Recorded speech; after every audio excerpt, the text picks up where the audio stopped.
कृष्णं वन्दे जगद्गुरुं कृष्णाय वासुदेवाय हरये परमात्मने प्रणतक्लेशनाशाय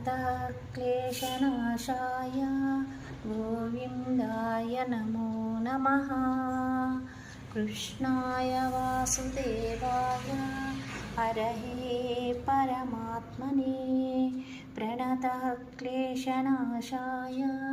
गोविन्दाय नमो नमः। कृष्णाय वासुदेवाय हरये परमात्मने प्रणतक्लेशनाशाय గోవిందాయ నమో నమః। ఇప్పుడు భగవద్గీతలో కొన్ని శ్లోకాలను భక్తుని గురించి భగవంతుడు ఏ విధంగా చెప్పాడు, భక్తునికి ఉండవలసిన లక్షణాల గురించి మనము నేర్చుకుందాము। నందు భగవాన్ వాచాలు ఒక శ్లోకం చూద్దాము। తద్విద్ధి ప్రణిపాతేన పరిప్రశ్నేన సేవయా ఉపదేక్షంతి తే జ్ఞానం జ్ఞానినస్తత్వదర్శనః। నీవు తత్వమును దర్శించిన జ్ఞానుల కడకేగి ఆ జ్ఞానమును గ్రహింపుము। వారికి దండ ప్రణామములను ఆచరించుట వలనను సేవలునర్చుట వలనను కపటము లేకుండా భక్తి శ్రద్ధలతో సముచిత రీతిలో ప్రశ్నించుట వలనను పరమాత్మతత్వమును చక్కగా నెరింగిన జ్ఞానులు సంప్రీతులై నీకు ఆ పరమాత్మతత్వ జ్ఞానమును ఉపదేశించుదురు। మనము తత్వము అంటే సత్యాన్ని దైవాన్ని తెలిసిన గురువులకి కడగేగి వాళ్ళకి దండ ప్రణామములతో భక్తి శ్రద్ధలతో మనం ప్రశ్నించటం వలన భగవంతుని గురించి మనకు తెలియజేస్తాడు। ఆయన తత్వాన్ని గురించి మనకు తెలియజేస్తాడని భగవద్గీతలో శ్రీకృష్ణ భగవానుడు మనకు తెలియజేస్తున్నాడు।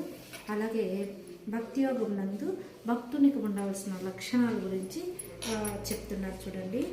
మయ్యావేశ్య మనో ఏ మాం నిత్యయుక్త ఉపాసతే శ్రద్ధయా పరయోపేతః తే మే యుక్తతమోమతః।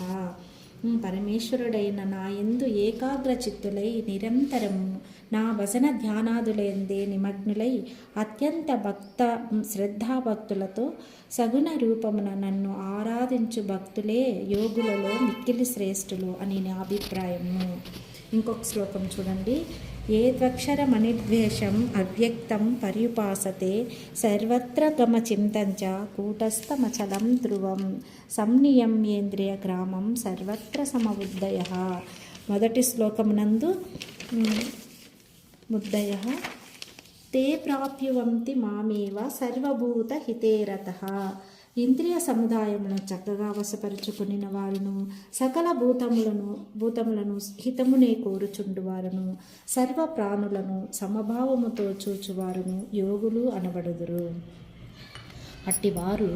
అట్టివారు మనోబుద్ధులకు అతీతుడును సర్వవ్యాపియు అనిర్వచనీయమైన స్వస్వరూపము కలవాడును కూటస్థుడను నిత్యుడును నిశ్చలుడును నిరాకారుడును నాశరహితుడును అయిన సచ్చిదానంద ఘన పరబ్రహ్మయందే నిరంతరము ఏకీభావస్థితులై ధ్యానము చేయుచు భక్తితో భజించుచు ఆ పరబ్రహ్మమునే పొందెదరు।